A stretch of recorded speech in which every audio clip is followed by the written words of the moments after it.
En la costa de Skye, donde el mar golpea los acantilados con la furia de un dios antiguo, una joven se preparaba para casarse con un hombre que no amaba. Lady Moira MacLeod, la última heredera de un clan que alguna vez gobernó esas tierras, observaba desde su ventana la tormenta que se acercaba del norte. El viento rugía entre las rocas, arrastrando el eco de un violín lejano, una melodía que había jurado no volver a oír jamás. Era la canción del capitán Alistair Fraser, el corsario que el mar se había tragado hacía 3 años, y el único hombre al que su corazón había pertenecido. Nadie lo nombraba ya, porque en Escocia los muertos no deben ser invocados. Pero esa noche, cuando el trueno partió el cielo y las olas se alzaron como montañas, Moira comprendió que los fantasmas no siempre vienen del otro mundo. El castillo MacLeod temblaba con el rugido del viento y el murmullo de las supersticiones. Los criados decían que los espíritus del mar venían a cobrar promesas rotas, Ypsilon que violi. Del capitán maldito anunciaba la muerte de una novia, pero Moira no sintió miedo. En lo más profundo de su alma, entre la culpa y el deseo, algo despertaba. Su prometido, Lord Edmund Blackwell, dormía tranquilo en el ala opuesta del castillo, ajeno al rumor de las olas que traían el nombre de otro hombre. Moira se cubrió con un manto oscuro y salió hacia los acantilados. La lluvia azotaba su rostro, el mar rugía a sus pies, y entre la niebla una figura se alzaba sobre las rocas, empapada y real. Pensaste que el mar me había llevado, dijo una voz que el viento casi devoró. Pero volví, Moira. Volví por ti. El viento ululaba entre las piedras antiguas del castillo cuando Moira, temblando bajo el peso de la noche, se acercó al hombre que creía muerto. La lluvia le empapaba el rostro, pero no supo si las gotas que caían por sus mejillas eran del cielo o de sus propias lágrimas. El capitán Alistair Fraser estaba allí, tan real como las olas que rugían detrás de él en su cabello oscuro, pegado a la piel, los ojos brillando con la misma intensidad de antaño, y la cicatriz en la mejilla, la marca de una vida vivida entre el peligro y la tempestad. Ninguna pintura, ningún recuerdo lo había retenido con tanta fuerza como ese instante. No puede ser.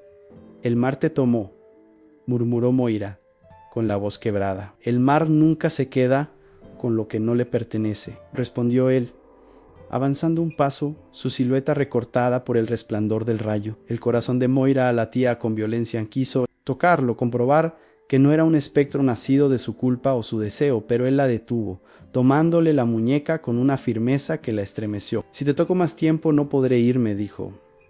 El silencio entre ambos pesó más que la tormenta. Detrás, el mar parecía contener la respiración. Durante 3 años, Alistair había sido el fantasma de sus noches. Ahora era carne, era fuego, y su regreso significaba la ruina. No deberías haber vuelto, susurró ella. Prometiste que esperarías, replicó él, y en su voz se mezclaban reproche y amor. Moira sintió como el pasado la arrastraba como la marea, recordándole los besos robados entre las dunas, los juramentos sellados con lágrimas, y el violín que sonaba en las noches en que el viento soplaba del norte. Era Eleann, siempre había sido Eleann, y aunque sabía que su presencia ponía en riesgo la paz de su familia, supo también que el corazón no se doblega ante las alianzas ni los títulos. Esa noche marcó el inicio del fin. Alistair le contó su historia, como su barco había sido envenenado por la traición de Lord Edmund Blackwell, como su tripulación había muerto envenenada antes de que la tormenta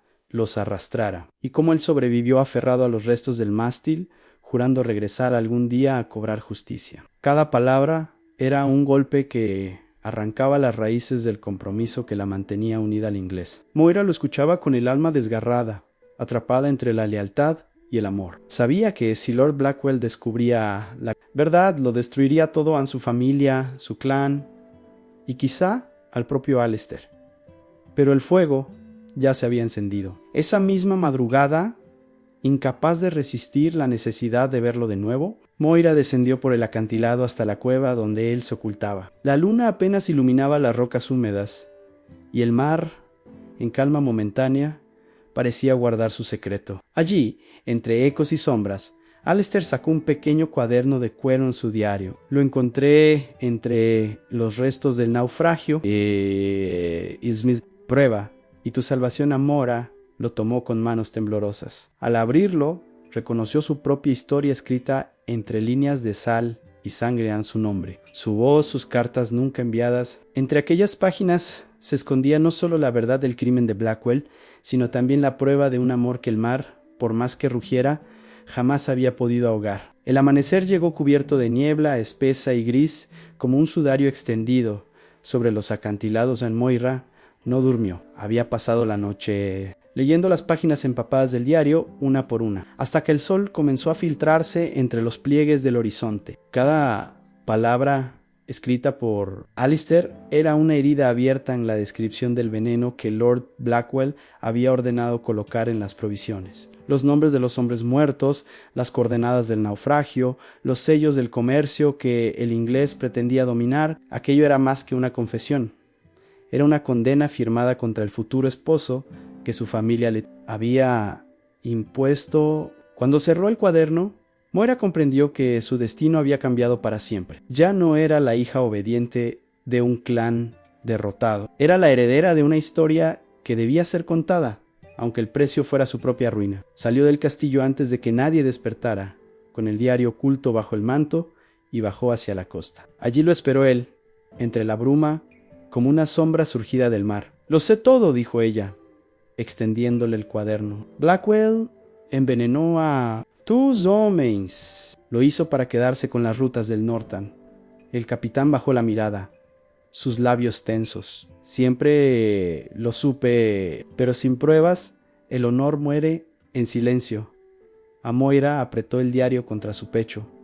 «Entonces no morirá». «No mientras yo viva en la intensidad de su voz», le devolvió Alistair algo que había perdido en el mar en esperanza. Se miraron largo rato, y por un instante el ruido del oleaje pareció desaparecer. Era como si el tiempo mismo se detuviera para concederles un respiro. Él la tomó por la mano y la acercó a su pecho. «Si me quedo, te condeno. Si te llevo conmigo, pierdes tu nombre. Ya no me pertenece», respondió ella. Y en esa frase, simple y temeraria, sellaron un pacto más fuerte que cualquier alianza escrita. Esa noche, las campanas del castillo anunciaron la llegada de Lord Blackwell. El matrimonio debía celebrarse al día siguiente, y el inglés, con su habitual sonrisa calculada, no sospechaba que su destino pendía de un hilo. Moira lo recibió con la serenidad de una mujer que ya había tomado una decisión. «¿No es maravilloso?», dijo él, tomando su mano con fingido afecto. «Mañana sellaremos la paz entre Inglaterra y Escocia. ¿Paz o rendición?», replicó ella, sin apartar la mirada. Blackwell rió, pero sus ojos no sonreían. A veces es lo mismo en esa noche. Mientras los criados preparaban el salón nupcial, Moira escondió el diario en el interior de una caja de plata junto a una carta dirigida a su padre. En ella explicaba toda la verdad: la traición, la muerte del capitán, la corrupción del prometido. Pero sabía que, aunque la verdad fuera revelada, la justicia no vendría de los hombres. Así que, antes de que la luna alcanzara su punto más alto, descendió una vez más hacia la costa, donde Alistair la guardaba con un bote amarrado a las rocas. «El viento cambia», dijo él, mirando el horizonte. «Si partimos ahora, el mar puede dejarnos pasar». A Moira se volvió hacia el castillo, iluminado a lo lejos, ese lugar que había sido su prisión y su herencia. Luego lo miró a él, y sin decir una palabra subió a Oboche. Mientras se alejaban, el sonido de un violín comenzó a surgir entre las olas. Nadie lo tocaba, y sin embargo la melodía los envolvía como una bendición y una despedida. El mar se agitaba bajo un cielo de plomo inshadu y presagius. Moira y Alistair navegaban en silencio, guiados solo por el resplandor tenue del faro de Skye, que aparecía y desaparecía entre los pliegues de la niebla. El viento soplaba con fuerza creciente, y las olas empezaban a golpear el casco con la violencia de un corazón herido. A lo lejos, el trueno respondió como un dios impaciente. «No deberíamos continuar», dijo él, pero su voz carecía de convicción. Moira se aferró a su mano, sus ojos fijos en el horizonte. No hay vuelta atrás en ese instante. Una ráfaga arrancó el timón de sus manos y el bote giró, arrastrado hacia el norte, hacia las aguas donde los barcos desaparecían sin dejar rastro. Alistair luchó contra corriente, maldiciendo al viento, pero la tormenta era más fuerte que la carne y los juramentos. Relámpagos estallaban sobre el mar, iluminando sus rostros. «Si el mar me quiere de nuevo, que me lleve contigo», gritó Moira. Y él abrazó con desesperación. Las olas los golpeaban, el agua subía hasta las rodillas. El mástil se partió con un gemido de madera rota. En ese caos, Alistair alcanzó su violín, protegido en una caja de cuero, y lo colocó sobre sus rodillas. «Si morimos esta noche», el mar recordará nuestra canción, Anne. La melodía se alzó débil al principio, pero pronto fue más fuerte que el viento. Las notas flotaron sobre la espuma, trémulas, ardientes, mientras Moira lo miraba con una ternura que no conocía miedo. «No temo al fin», murmuró. «Tampoco yo», respondió él, ni el mar, celoso de su amor, rugió con toda su furia. Una ola los envolvió y la oscuridad cayó como un velo. A la mañana siguiente, las costas de Skye amanecieron cubiertas de restos del naufragio. Los audianos hallaron el bote destrozado, las redes deshechas, los tablones dispersos. Ningún cuerpo fue devuelto por la marea. Solo un objeto flotaba entre las algas, un diario de cuero, cerrado y sellado con una cinta roja. Lo llevaron al castillo MacLeod, donde el viejo lord, pálido y tembloroso, lo abrió ante los ojos de los criados. Las primeras páginas estaban dañadas por el agua salada, pero al final había una hoja nueva, escrita con letra fina y reciente. La caligrafía de Moira decía: «Nos perdimos en el mar, pero no en el amor. Si el viento lleva mi voz hasta la orilla, sabrás que fui libre por fin». El anciano cerró el diario con las manos temblorosas. Desde entonces, cuando la tormenta sacude los acantilados y el faro de Skye se enciende antes de tiempo, los pescadores aseguran escuchar una melodía entre las olas. Es el violín del capitán y la voz de su novia, entrelazados en la bruma, eternos como el mar que los reclamó. Algunos dicen que los vieron juntos, caminando sobre las aguas al amanecer, mirándose sin hablar, mientras el viento llevaba el eco de su historia en un amor que desafiaba la muerte y que el tiempo, por piedad, prefirió no olvidar. Los días siguientes a la tormenta fueron de luto y de silencio. En los pueblos costeros de Skye, nadie se atrevía a pronunciar el nombre de la joven desaparecida ni del capitán maldito, como si hacerlo pudiera despertar la furia del mar, pero los rumores crecieron como la niebla al amanecer. Algunos afirmaban haber visto luces danzando sobre los acantilados, otros juraban escuchar el violín en medio de la noche, una melodía tan triste que hacía llorar hasta a las piedras. En el castillo MacLeod, Lord Edmund Blackwell permanecía encerrado, furioso, con el rostro marcado por la derrota. Había intentado convencer a los aldeanos de que el naufragio era una farsa, que Moira había sido secuestrada por piratas, que el capitán era un impostor. Sin embargo, las pruebas de su traición, las cartas y los documentos hallados entre las pertenencias de Moira habían llegado a Edimburgo, donde su nombre ya era sinónimo de corrupción y cobardía. El matrimonio que debía unir Inglaterra y Escocia se desmoronó antes de celebrarse, y Blackwell fue llamado a responder ante la corte real. Algunos dicen que huyó hacia el sur, otros que el mar mismo se encargó de hacerlo pagar. Una noche, un barco sin bandera apareció encallado en la costa de Mull. A bordo solo había un hombre muerto con un anillo en el dedo, un celo con la inicial B grabada en oro.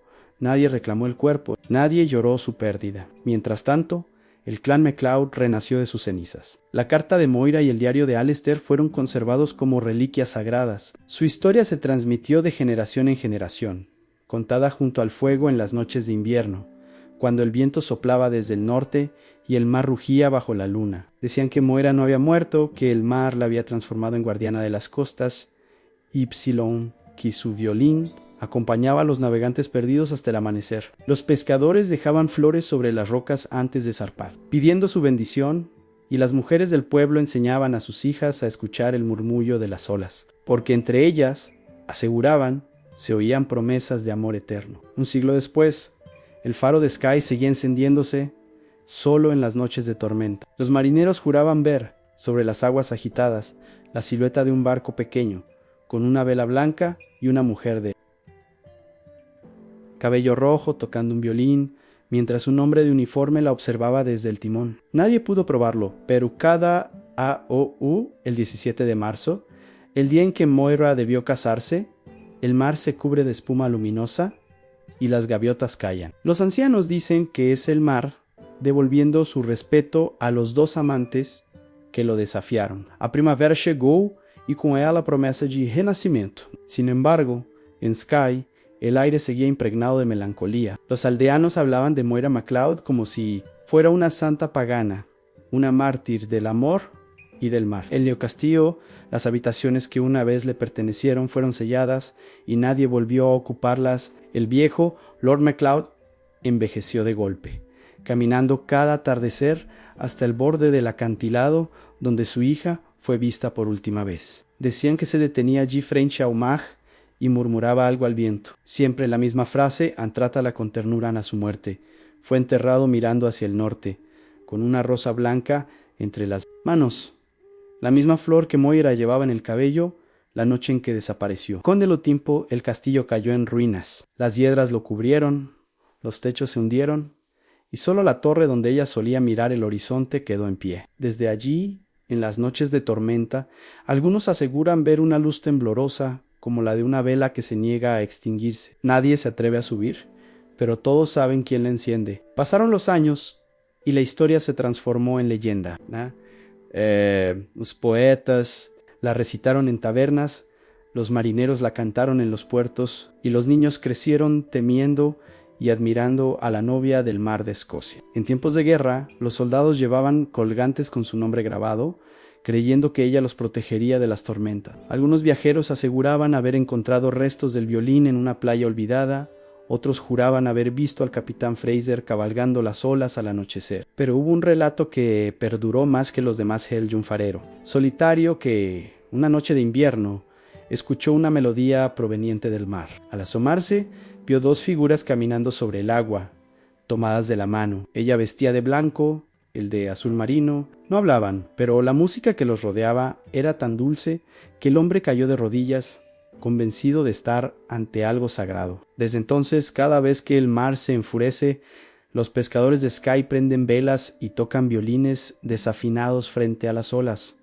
como una ofrenda, como una promesa, porque aunque el tiempo borre nombres y rostros, hay amores que permanecen flotando entre la espuma y la memoria, igual que Moira y Alistair, dos almas que el mar no pudo separar. Décadas más tarde, cuando las guerras ya eran recuerdos en los libros y los clanes se habían convertido en sombras del pasado, Skye seguía siendo un lugar donde el mar dictaba las leyes. Las nuevas generaciones habían olvidado los nombres de los reyes, pero no el de la mujer que desafió al destino. En el pequeño puerto de Portre, una posada se alzaba frente al muelle, y en su fachada colgaba un cartel pintado a mano que decía The Bride of the Sea. Allí, los viajeros encontraban refugio de las tormentas, y cada noche frente al fuego los ancianos contaban la historia de Moira MacLeod y el capitán Fraser. Pero no la contaban con tristeza, sino con una mezcla de respeto y ternura, como si hablaran de dos santos del mar. Algunos aseguraban que la música del violín aún se oía cuando el viento soplaba del norte. Otros, más escépticos, decían que era solo el rumor de las olas golpeando las rocas. Sin embargo, incluso los incrédulos se descubrían en silencio cuando la bruma cubría la costa, temerosos de profanar un amor que parecía eterno. En una vitrina, junto al mostrador, se exhibía un objeto antiguo, un diario de cuero, rescatado del mar hacía generaciones. Las páginas estaban casi ilegibles, pero en la última podía leerse aún la frase, escrita con tinta desvaída: «Nos perdimos en el mar Perú Nuenil». Amor en una tarde. Llegó al pueblo una joven viajera inglesa, de ojos claros y cabello rojizo. Buscaba las ruinas del castillo MacLeod, movida por una curiosidad que no supo explicar. Llevaba un cuaderno y una cámara, y decía ser historiadora. Los aldeanos le hablaron de la leyenda, pero ella parecía saber más de lo que decía. Subió sola al acantilado al caer el sol, guiada por un presentimiento que no comprendía. Las ruinas estaban cubiertas de musgo, el viento silbaba entre las piedras y al fondo se alzaba la torre, aún en pie. La muchacha se acercó, empujó la vieja puerta y entró. Dentro, todo olía a sal y a tiempo detenido. En el suelo, medio cubierto por el polvo, halló un trozo de madera tallado con dos iniciales Anne y Ann. Lo tomó entre las manos y sonrió con una emoción inexplicable. En ese instante, una ráfaga de aire frío recorrió la torre, y el sonido lejano de un violín pareció surgir de la nada. No era una melodía triste, sino serena, luminosa, como si el mar celebrara su propio recuerdo. La joven cerró los ojos y escuchó. Al abrirlos, juraría haber visto entre la niebla del acantilado dos figuras que se alejaban tomadas de la mano hacia el horizonte cubierto de espuma. No supo si eran fantasmas, memoria o imaginación, pero en su cuaderno escribió una sola frase: los amores verdaderos no mueren, solo cambian de orilla con el paso de los siglos. La historia de la novia del mar de Escocia se transformó en algo más que una leyenda local, se convirtió en un símbolo. Los poetas románticos del siglo XIX escribieron sobre ella. Los pintores la retrataron de blanco frente al mar embravecido, y los músicos compusieron baladas que aún hoy se tocan en los festivales de las Highlands. Cada generación la reinventaba a su manera. Para algunos, era la imagen del amor puro que desafiaba las leyes de los hombres. Para otros, un recordatorio de que incluso los dioses del mar pueden ser vencidos por la ternura. En Edimburgo, un dramaturgo anónimo escribió una obra llamada La Prometida del Horizonte, en la que Moira reaparecía cada 100 años para guiar a los marineros perdidos hacia la costa. Se decía que durante su estreno, una tormenta golpeó la ciudad y el teatro tembló como si el propio mar reclamara su historia. Helio público. Una mujer joven se desmayó al escuchar el violín que acompañaba la escena final. Cuando despertó, juró haber visto entre los bastidores la figura de un hombre con uniforme naval observando desde la sombra. Desde entonces, el mito dejó de ser solo un cuento contado junto al fuego. Era una presencia viva, un eco que se repetía cada vez que el amor parecía imposible, cada vez que una promesa era rota frente al mar. A comienzos del siglo XX, cuando las máquinas empezaban a dominar los puertos y los barcos de vela eran cosa del pasado, un ingeniero escocés decidió construir un nuevo faro sobre las ruinas del antiguo castillo MacLeod. Los aldeanos protestaron, temiendo que perturbar las tierras sagradas desatara la ira del mar, pero el hombre insistió, movido por la razón y no por la fe. Una noche, mientras trabajaba en los planos, encontró entre los escombros una caja de plata corroída por la humedad. Dentro había una rosa seca y una pequeña nota en papel amarillento: cuando la luz vuelva a brillar en Skye, el mar descansará. Intrigado, el ingeniero conservó el hallazgo y el día en que encendió por primera vez la linterna del nuevo faro, una ola inmensa golpeó los acantilados sin causar daño alguno. Los pescadores que observaban desde la costa juraron ver dos sombras en lo alto de la torre, tomadas de la mano, contemplando el horizonte iluminado. Desde entonces, el faro se llama Luz de los Amantes. Nadie ha logrado mantenerlo apagado, incluso en los días más claros, cuando el viento está en calma y el mar parece dormido. La lámpara parpadea una vez, como si una presencia invisible siguiera allí, vigilando, amando, esperando. Com o tempo, o faro passou a ser lugar de peregrinação. Casais recém-casados subiam os degraus de pedra para deixar flores secas e promessas. Marineiros antiguos deixaban monedas o pequeños violines tallados en madera, y los viajeros que llegaban desde lejos lo miraban con un respeto que no podía explicarse. En los días de bruma, cuando la linterna se encendía sola y el mar rugía bajo la torre, decían que podía oírse una melodía casi imperceptible, una nota sostenida que parecía latir en el aire. Algunos creían que era el viento golpeando las cuerdas de algún viejo instrumento abandonado. Otros que eran las almas de Moira y Alistair tocando su canción para los que todavía buscaban el amor verdadero. Sea cual fuere la verdad, nadie negaba que aquel lugar tenía algo sagrado. Los pescadores regresaban a puerto con las redes llenas después de rezar en la base del faro, y más de una vez, durante las tormentas, los capitanes aseguraron ver sobre el agua una luz blanca que los guiaba hasta la seguridad de la costa. No era la linterna, decían, sino la propia Moira, vestida de espuma, conduciendo a los vivos lejos del abismo. En la actualidad, el faro sigue en pie. Los turistas lo visitan, los fotógrafos lo inmortalizan, y los músicos de Skye se reúnen cada año en su base para tocar la balada de la novia del mar. La melodía ha cambiado con el tiempo, pero conserva la misma esencia, la mezcla de tristeza y esperanza que hace temblar el alma. Una placa de bronce colocada junto a la puerta lleva grabadas las palabras que se encontraron en él. Diario devuelto por el mar nos perdimos en el mar, pero no en el amor al caer la tarde. Cuando el sol se hunde detrás del horizonte y el cielo se tiñe de cobre, el reflejo del faro parece dividirse en dos luces que bailan sobre las olas. Entonces los ancianos se descubren la cabeza, los niños guardan silencio y los amantes se toman de las manos. Todos saben que por un instante Moira y Alistair vuelven, no como fantasmas, sino como una promesa cumplida, porque hay historias que no se apagan, amores que no se entierran y mares que guardan su palabra. Si esta historia te llevó hasta las costas del alma, si sentiste el frío de la niebla escocesa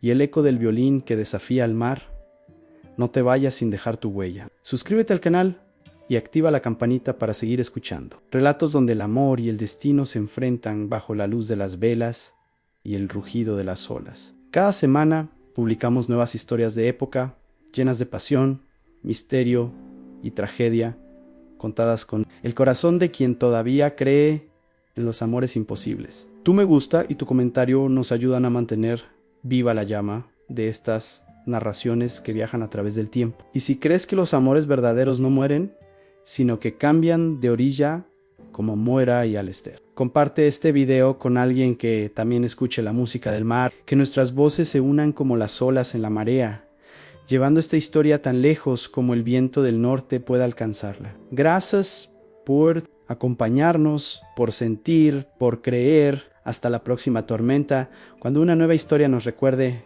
que incluso el mar más oscuro guarda una luz.